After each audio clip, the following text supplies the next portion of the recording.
Барацьба з падобнымі раслінамі няпростая, каноплі дастаткова жывучыя. Насенне, калі трапіла ў зямлю, можа даваць ураджай на працягу 9 гадоў.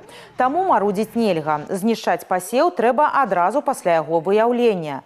Пошук такіх плантацый – комплексная разведка. Праваахоўнікі выкарыстоўваюць сучасныя тэхналогіі. Квадракоптары дапамагаюць выявіць зялёныя ачагі з паветра нават у цяжкадаступных лясных масівах. Але тэхніка толькі паўсправы. Милиция працуе суместно с сельсоветами, пограничниками и аграриями. Ежегодно при выявлении крупных посевов на территории Гомельской области во взаимодействии с представителями сельского хозяйства проводятся агротехнические мероприятия по недопущению произрастания наркосодержащих растений в последующем.